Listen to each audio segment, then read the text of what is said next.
What if you could dive into the ocean right now and never come up for air? No scuba tanks, no snorkels, no panicked gasping at the surface. Just you, chilling under the waves, breathing like a fish forever. It sounds amazing, like humanity just unlocked a secret cheat code. But if we really had gills, what would life look like? All right, here's the setup. Humans breathe oxygen from the air using lungs. But water doesn't hold nearly as much oxygen as air does. Fish get around this with gills, super efficient organs that pull those tiny oxygen molecules straight out of water. If humans suddenly evolve gills that work just as well, we could finally breathe underwater. Goodbye drowning. Goodbye awkward doggy paddle gasps. That's where the fun begins.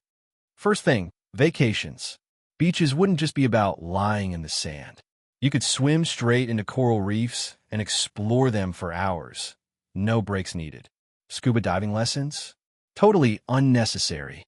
Imagine people casually commuting through canals, swimming across rivers instead of taking bridges. Your morning routine could literally include a swim to Starbucks. But here's problem number one, pressure. At just 30 feet underwater, the pressure on your body doubles. At 100 feet, it's triple.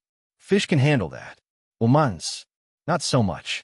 Even with gills, your bones and organs aren't designed for those crushing forces.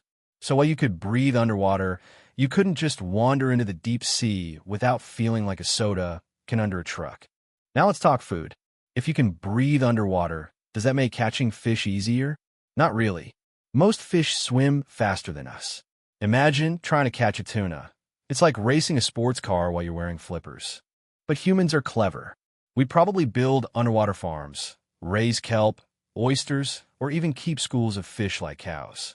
Instead of surf and turf, restaurants might advertise surf and surf. And speaking of food, imagine cooking. Fire doesn't work underwater. You need new recipes, raw sushi everything, kelp salads, maybe jellyfish jello. Michelin star chefs would get really creative or really soggy. Then there's communication. Talking underwater? Not happening. Open your mouth and you just blow bubbles. Sound travels faster in water, but voices come out like muffled burps. To fix this, humans might develop clicks, whistles, or even bioluminescent tattoos to flash messages like underwater text messages. Business meetings would look like a pod of dolphins squeaking at each other, which honestly sounds like an improvement. Now here comes the big reveal, cities. If we could breathe underwater forever, humans wouldn't just stay on land. We'd colonize the oceans. The ocean covers 70% of Earth's surface, so suddenly we'd unlock 7 times more living space. Picture glowing neighborhoods built into coral reefs. Entire skyscrapers made of glass or metal domes anchored to the seafloor. Kids riding seahorses to school. Real estate companies would advertise beachfront property that's literally under the beach. Of course, we have neighbors. Sharks, squids, and a very confused SpongeBob. And while most sharks aren't interested in us, moving into their turf would definitely stir things up.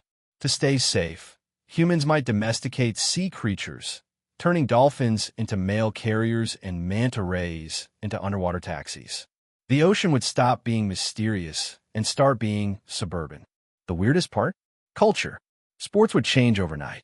Forget basketball. The big leagues would be underwater polo, tag, or extreme bubble art. Music would need reinvention too. No more guitars or drums. Concerts might use whale songs, sonar beats, or light shows from glowing fish. And vacations to space? Meh. Who needs Mars when you can move into Atlantis? So what's the takeaway? If humans could breathe underwater forever, Earth would feel like a brand new planet. We'd explore, farm, and build in places we could never survive before. But it wouldn't be perfect.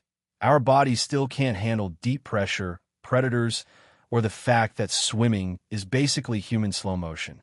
Still, turning the ocean into humanity's second home would completely change our future.